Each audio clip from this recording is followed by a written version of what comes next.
वैसे तो संसार में हर किस्म के लोग रहते हैं, परंतु इस प्रसंग के आवश्यकता के अनुसार मनुष्य के दो ही प्रकार स्पष्ट रूप से देखे जा सकते हैं। पहला वह इंसान जिसकी शारीरिक क्षमता सामान्य से अधिक होती है और वह दूसरों से ताकतवर होता है। इसलिए जब भी कोई इनसे बात करता है तो इस स्थिति को समझने के लिए अपनी स्वभाव के अनुरूप शारीरिक बल का प्रयोग करता है, क्योंकि शारीरिक बल ही प्रत्येक समस्याओं का हल नहीं होता।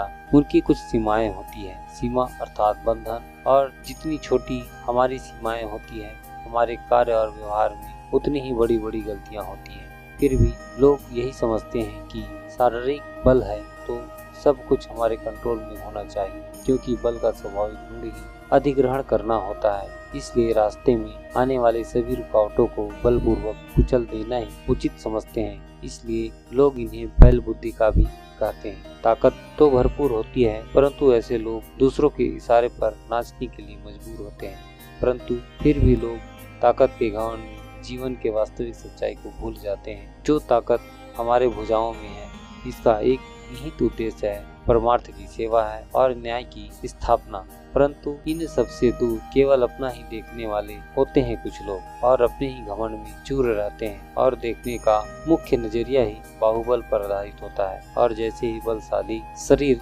कमजोर होता है, सारा घमंड चकनाचूर हो जाता है। जो इंसान पहले अकड़ कर बात करता था, वह अब भीगी बिल्ली की तरह कोने में दुबक कर बैठे रहता है। और ऐसे लोगों का जीवन काल अधिक दिनों का नहीं रहता। 4 दिन की चटक चांदनी फिर अंधेरी रात वाली घटना घट जाती है। मनुष्य के पास घमंड के और भी साधन हैं, जैसे कि अधिक धन संपत्ति, ऊंचे खानदान, आकर्षण रूप, और सबसे महत्वपूर्ण अज्ञानता।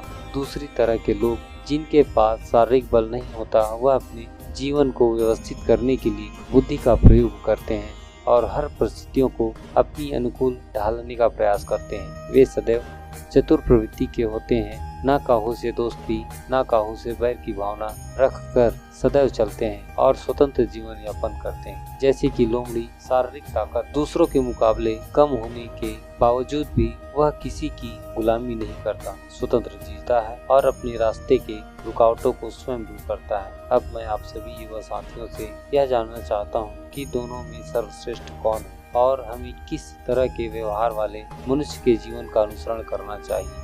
भविष्य आपका है, निर्णय भी आपको ही करना है। जो भी निर्णय लेंगे उसमें सुख और दुख प्राप्त करने वाले भी आप ही होंगे। भाषा अनुवाद में कुछ त्रुटि रह गई हो तो आप सभी से निवेदन है हमें कमेंट करके बताएं, जिसमें उचित सुधार किया जा सके। और हमारे चैनल को एक लाइक शेयर एंड सब्सक्राइब अवश्य करें और बेल आइकन को दबाना ना भूलें, ताकि ऐसे ही ज्ञानवर्धक, रोचक एवं जीवन उपयोगी प्रसंग अपलोड होते ही सर्वप्रथम नोटिफिकेशन आप तक पहुँचे।